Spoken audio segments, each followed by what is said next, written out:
Hey guys, Coach Justin here, and welcome to another episode of the OCR podcast. I hope that you had an amazing week so far. It's been a crazy and hectic week for me. Lots of new members joining in for the 12-week training program to train for the upcoming race in Sentosa, Singapore. So if you are planning to head over there, I hope to see you guys out there in the race course. If you happen to see me, do say hi.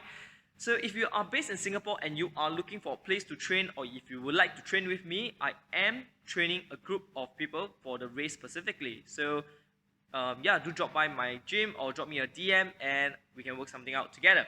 For those of you who are not based in Singapore and if you would like to train with me, you can drop me a DM as well, as I do provide online coaching. So I'll draft out a program specifically designed for you.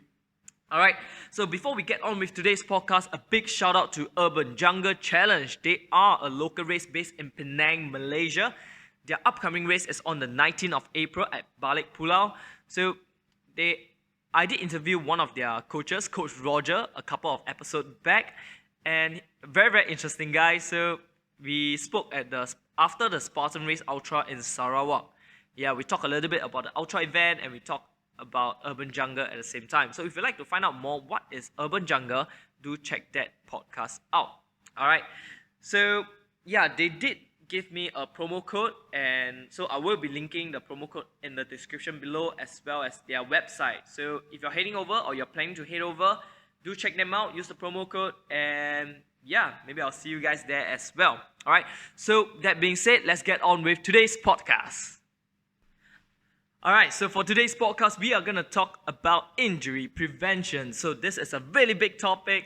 We can talk about upper body, lower body, specific injury that are more prone to obstacle course racing. How does different kind of running gait improve or decrease our risk of injury, and much more.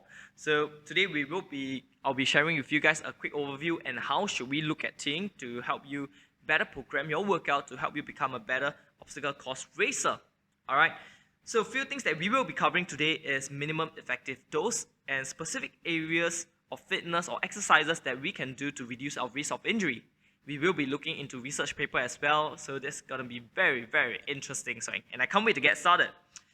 So before we begin, injury prevention should be at the top of mind in all training program, and for you as an athlete or you as someone who is working out, you should have this in mind in every workout exercise program that you go through. Doesn't matter if you are doing it alone or if you're in a workout group. Of course, if you're in a workout group, the coach must have this in mind when planning the training program. But when you are working out yourself, you must have this in mind as well. Let's say you are planning to do a certain exercise, and by the fifth set, if you just feel something is weird and you don't feel right to push yourself that hard, then it's your call. It may be a good call to stop, reduce the intensity and increase the repetition. These are things that you need to take note of, because at the end of the day, this is your body, and it doesn't really make sense for that if you train so hard for 6 weeks and at the end of 6 weeks you get injured and then you got to sit out for the next 4 weeks, compared to someone who is consistently training for 10 weeks straight. His or her progression is probably going to be higher. The progression is going to be higher than you who just train hard and then you kind of get injured. Now, training hard is great. You need to train hard. Stress is required to stimulate positive adaptation. However, once you get past a certain threshold or get past a certain volume, you're more prone to injury. So today we will be talking about things like that and talking about like risk to reward ratio stuff. So there are two main concepts that I would like to share with you to help you get a better understanding. The first one is the minimum effective dose. So minimum effective dose when it comes to physical adaptation or positive adaptation is the minimum amount of stress required to stimulate a positive adaptation. Let's take a look at boiling of water. Alright, if you want to boil water, you need it to be at 100 degrees, alright, or more. So anything lower, it doesn't work. But if the goal is to just boil it, any resources that is spent to exceed the boiling temperature, to bring the temperature up over 100 degrees, like 110, that is wasting of energy and resources. Since the goal is only 100 degrees, why are you using more energy to boil it hotter, right? So this is minimum effective dose. What is the minimum amount of stress required to stimulate a positive adaptation? The second thing to take note is risk to reward ratio. Now, for minimum effective dose, too little stress insufficient stress will not cause a positive adaptation.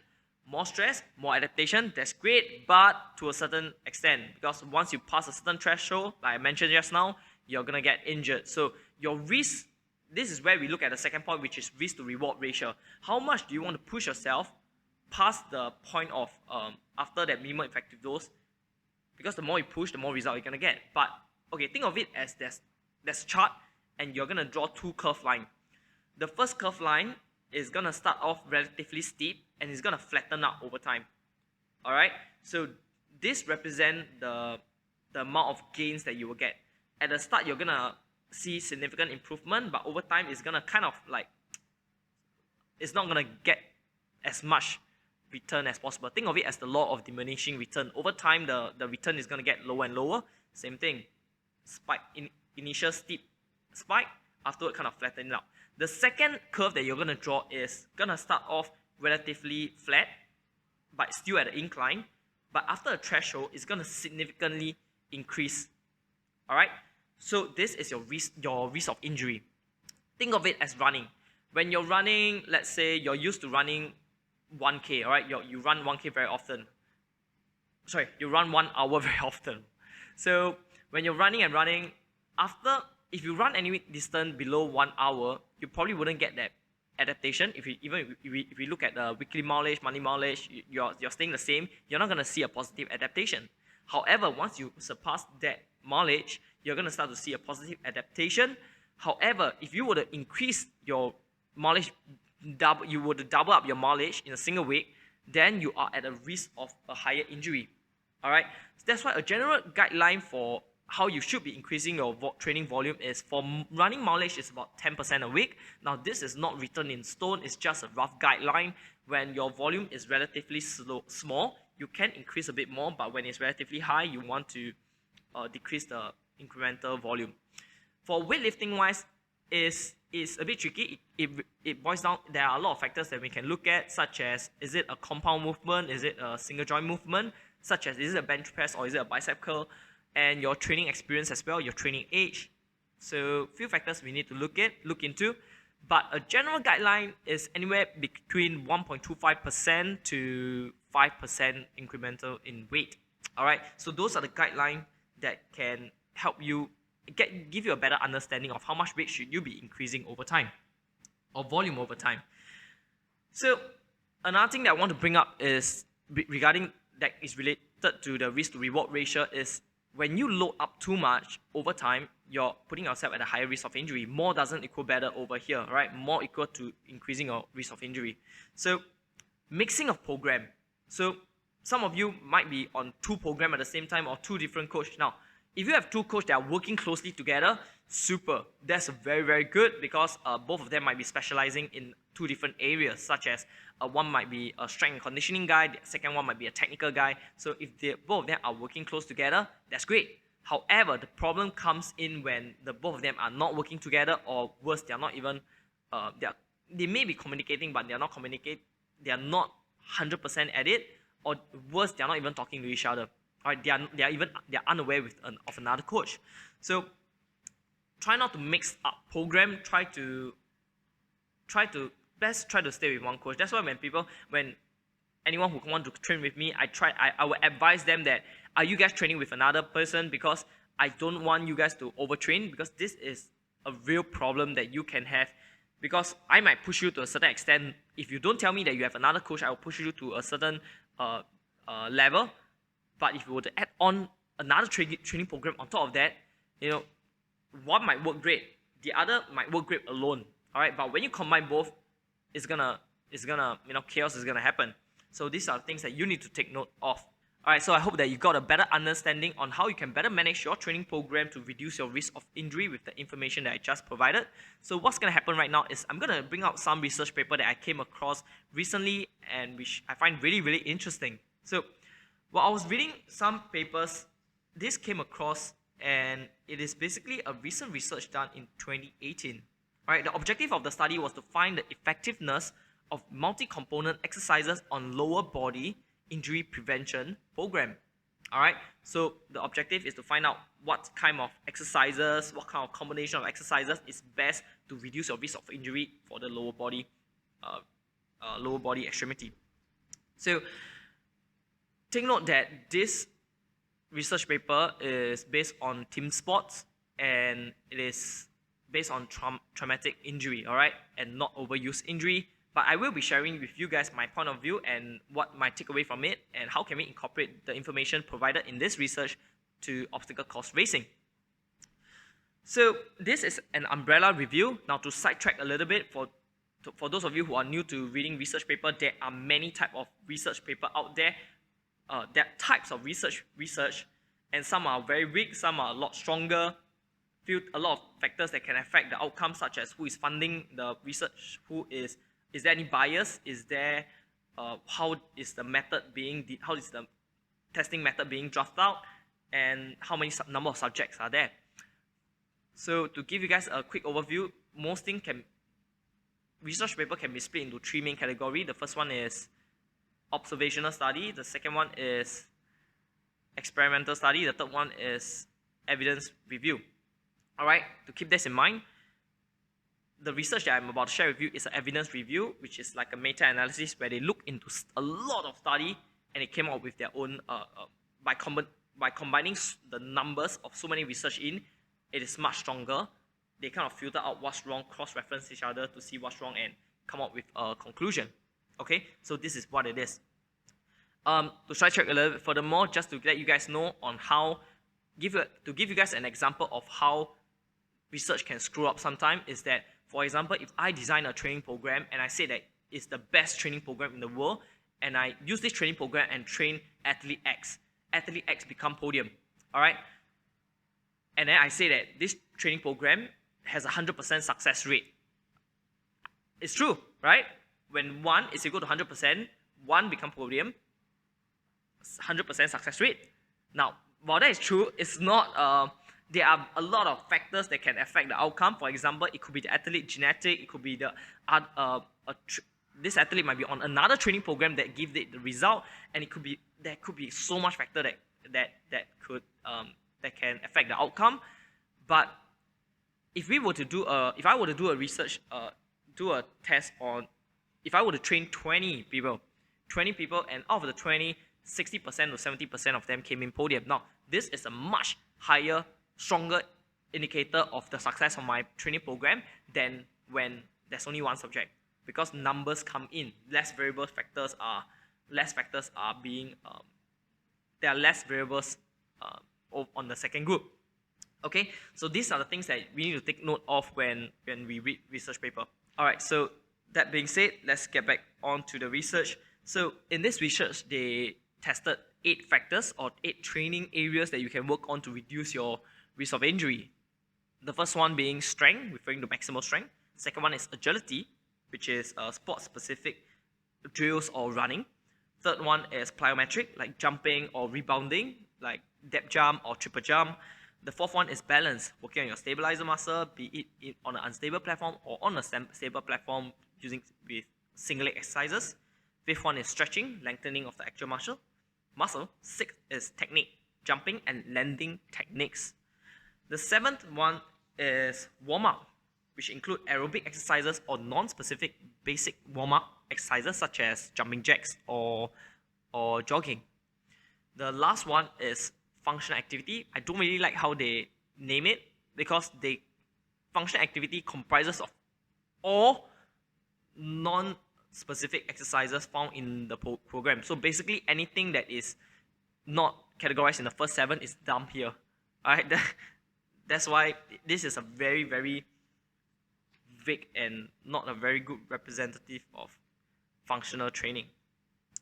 Alright, but anyway, to give you guys a quick overview of the conclusion of this research, is that they found out that all these 8 elements can help reduce your risk of injury. Alright, that's a very vague statement, but what they found out, more interestingly, they found out that strength and balance is 2 main factors that can that has the highest potential to reduce your risk of injury. So it should be prioritized in all training program.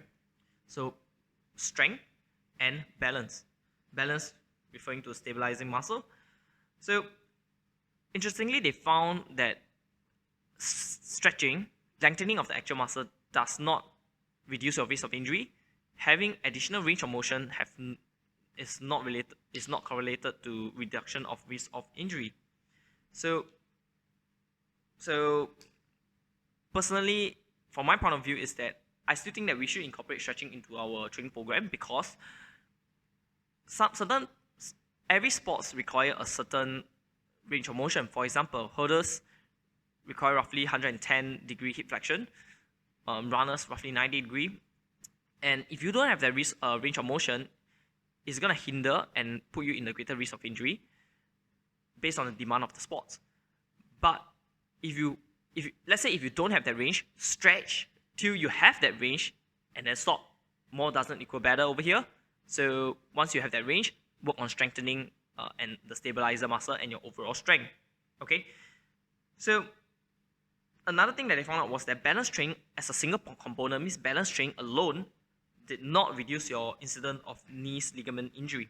Alright, so my takeaway from this research is that our body work as a whole, you are only as strong as your weakest link. So if you lack in flexibility, you want to work on that, stretch more, work until you got a range of motion. If you work in the stabilizer muscle, then work on those stabilizer. If you weak in strength, then you got to build on your overall strength. Some example would be due to the modern lifestyle or modern living society, we tend to sit a lot, like really a lot, and this will cause a tight hip flexor and weak hamstring. So with that in mind, when we are running, having a weak hamstring can result in a greater shear force in the patella, which may increase our risk of ACL tear. So this, you kind of see how one thing kind of lead to the other. So performing exercises like a Romanian deadlift or RDL can help not only improve our overall strength, but also help decrease our risk of ACL through this pathway. All right. So yeah, so these are things that we need to look into when designing a workout program. So another research that I came across, which is really very interesting, was that it was a research done in late 2018. So the research was, they are trying to figure out, does different running gait affect risk of injury? So what they did was that they take two groups of participants. One group was injured runners, and the other group was healthy runners. So injured runners, there's about over 72. 70, yeah, anyway, over 70, and healthy runner, that was about 36, yeah, 72 and 36. So the injured group can be subcategorized into 4 different areas, like ITB, your patellofemoral pain, and 2 other pains such as Achilles or your tibialis stress syndrome, tibia stress syndrome. So basically injured runners. So what they found out between the good runners, the healthy runners, and the injured runners is that the main common factor that injured runner have is a greater contralateral pelvic drop or hip drop. So hip drop and forward trunk lean. So let's start with hip drop. So if you were to look at someone running, okay, I'm stepping into a little bit about running gait analysis. So if you happen to run with a friend and you are looking from the back view, the hip should be in a straight line. If the person land on the right leg and the hip the hip drop towards the left, they land on the right and the hip drop towards the left, this is a hip drop. One way you can see this is to imagine someone is when, let's say you got a guy friend who is topless, and you, based on the pants, right? The pants, there is a line being marked out by the end of the pants. So if the person run and the line keep moving up and down, tilted, this is a hip drop. So this is one way you can look into it. So this tells me that it could be due to a weak lateral glutes. It can also be weak in the foot or certain injury that cause a changing in movement gait on the entire kinetic chain. So, but those are areas that tells me that something is wrong. Okay, it could be a weakness or it could be a pre-existing injury. Now, forward trundling is maybe caused by a shortening of hip flexor, like an anterior pelvic tilt. So, could be due to tight flexor, could be due to tight lower back, weakness in the hamstring, things like that. So, all these are potential causes of it. So, you need to do a lot of assessment and figure out, hey, what may be the issue, and strengthen those weakness muscle. If it's injury, then best to seek a physio or consult a doctor regarding this issue. If not, if it's a weakness muscle, we can strengthen those areas. All right, that's where assessment comes in. So another thing that they found out was more common in injured runner is more extended knee and dorsiflexion of the ankle. So dorsiflex meaning your toes are pointed out, heel striker, and overstriking. So now I'm not saying that heel striker are bad, I'm just saying that this is what the research says. So a general rule of thumb when it comes to running is that ideally you want to land directly underneath your center of mass, which is somewhere as close to your hip, right below your hip as possible. So these are factors that may or may not all these are the factors that is identified by this research that is common within injured runner. It may not be the cause. Is this research just say that? This research basically say that these are healthy runner, these are these are injured runner. When you put together, these are the different. You decide, lor. Yeah. So that's pretty much that's why a lot of research are things like that. It doesn't give you that. It doesn't pinpoint like what exactly is the problem. It just say like these are the problem. And it may be this issue. It may be caused by this. It may be caused like that. It rarely says that this is the problem, right? All right, so moving forward, there's another research that I came across, well, not exactly a research, but more of a statement, which I really find really, really interesting as well. So basically, when running, we tend to run forward and back, right? So this is a sagittal plane, meaning deadlift, movement like deadlift, squats, lunges, forward lunges. Those are sagittal plane movement, moving front and back. So runners and the strength training that they do and running itself, we tend to focus on this one dimension. Then we lack in rotational and side-to-side movement. So this paper kind of mentioned that due to this dominating in this single plane of movement, it may cause a overdeveloped gluteus maximal and weakness in the lateral glutes, such as the gluteus medius and minimus. So with that in mind, this may lead to injury because of the imbalance that is involved and weakness in the stabilizer muscle, because gluteus medius is the main muscle, main stabilizer for the hips. So weakness in that may potentially lead to injury. So it's very important for us to do a lot of single leg movement as well, like clamshell, single leg deadlift, single leg squat, single leg reverse lunges, pistol squat, things like that. All right, so that's our thing. These are things that I find out very interesting. And oh yeah, one more thing, another research I recently came across, which is very, very interesting. So is same thing. It's more like a statement than a actual research. Is that the article was about if overuse injury is caused by, like, overtraining can lead to overuse injury.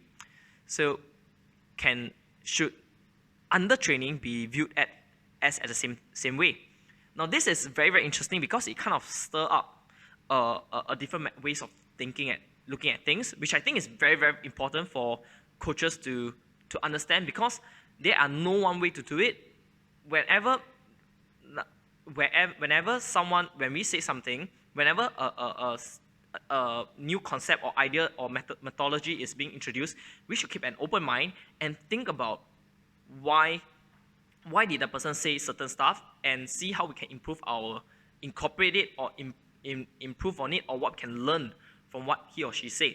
All right, an example would be this, is that if overtraining causes overuse, for example, if you suddenly increase your mileage, like you usually run 20 kilometer, like 50 kilometer a week, and then you bump it up to 100 kilometer the next week, shit is gonna happen. So this may cause overuse injury. But how does undertraining cause increase of risk of overuse injury, which is very interesting. And what this article said was that if, let's say, you are constantly training at, you constantly run 60 kilometers a week, every single week for like years, then you suddenly stop for like 4 months or 3 months, and then you get back on and you run the same mileage, 70.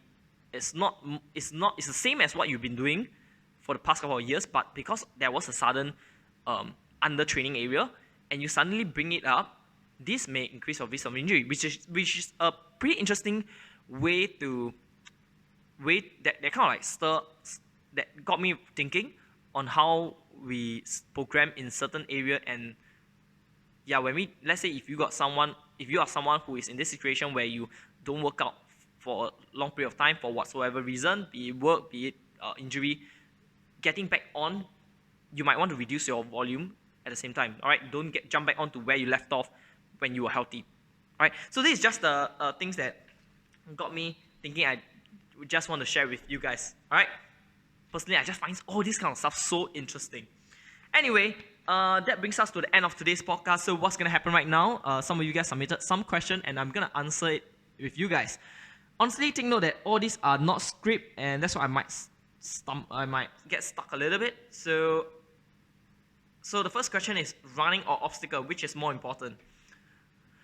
Running or obstacle, which is more important? So it depends on what's your goal. If your goal is to become the fastest, then you gotta be better at both. If you are already proficient in the obstacle side, honestly, you don't have to be very proficient in the obstacle technical skill, because the stronger you are, you can kind of muscle your way through certain stuff, and your technique don't have to be 100% right.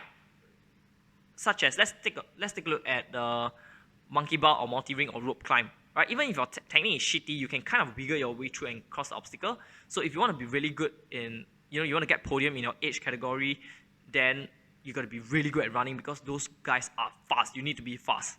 All right. So that's my answer to it. It's based on your goal, and once you identify your goal, then yeah, it's pretty clear from then. If your goal is just to complete and have fun, then definitely obstacle. You can walk through the entire course, and as long as you pass all the obstacles, hey, that's a really, really great and fun achievement, right? All right, so the second question is it good to constantly change your workout routine? Muscle confusion. Okay, wow, this is a very, very interesting question. So muscle confusion is it's been a long time since I heard of this thing. I remembered, this is like when I was 18 years old, and when I was reading a lot of fitness magazine, and they were constantly talking about muscle confusion. You gotta constantly change up your routine so that your muscle doesn't get used to it, and you gotta shock your muscle. Well, personally, I don't think that is a good idea. I don't think this is something that we should do. There's so many areas I can go into this question. Okay, let's try to put muscle confusion in the best situation where it can be helpful. So if your goal is strength and sports performance, don't even think about muscle confusion. Just focus on the movement and build strength onto it. But let's say if your goal is hypertrophy, right? You want to get big, you want to build massive bicep, to flex, to show off to everyone. So let's say your goal is hypertrophy. Then muscle, I wouldn't really change your exercise that frequently. Now there are 4 ways you can change your 4 variables that you can work with the FITT model, right? FITT representing frequency, intensity, time, and type. Those are the 4 things that you can change to spice up your workout. Now, type is the type of exercise. So personally for myself, and this is quite closely linked to the minimum effective dose that I shared with you guys earlier. What is the minimum effort you need to do to stimulate a positive adaptation? So in terms of measurement, things that are quantifiable are intensity, the second factor, and frequency. And maybe time as well, because you can reduce your time, rest, and frequency is the number of time when you work out, your volume. Intensity is the weight you lift. So I would pick 1 variables and change that. I try not to change too many variables, and exercise is the most difficult to measure, because what's the difference? Okay, let's talk about bicep curl. What's the difference between a single arm bicep curl and a cable bicep curl? Right? It's very hard to. It may be a slightly different. It's a different movement pattern, but in terms of raw weight wise, because of how the mechanism is being structured and how the load is being put, you might not be able to lift the same weight. So it's tougher to quantify the changes. That's why, from my point of view, change up your intensity instead. All right, either increase your repetition, or decrease your repetition, or increase the weight and decrease the weight. And choose one factor to work on. Those are the easier things to work on. But if your goal is to become a better obstacle course racer, you don't have to change up your workout constantly. Just increase the weight, and yeah, that's my take on it. I would love to hear what you guys think about it. To me, honestly, I don't have a good impression of muscle confusion. If you program your workout correctly, properly, you prepare your workout in advance, then yeah, it's a good way. I was listening to another podcast regarding this, and this person said something very, very, very interesting. So he said that muscle confusion is an excuse that trainers who are unprepared and come into a session, and last minute they just throw up any exercises and say that that's the method of training muscle confusion. But if you come prepared, then all this, it should be a periodized model, and you're going to constantly progress, load up your workout exercises, use the same exercises. Right? If you keep changing your exercises, the higher risk of injury as well, because that's a different movement gate. You might need to re-practice the whole movement again. If you say the same movement that you're so familiar with, you can keep constantly adding the weight. All right. I hope all this makes sense to you guys. Wow, that was a very, very, very long answer. But I hope that you guys find this podcast informative. And if you guys got any question, leave it on a comment below. And yeah, I hope to see you guys out there in the race course soon. And I'll see you guys next week.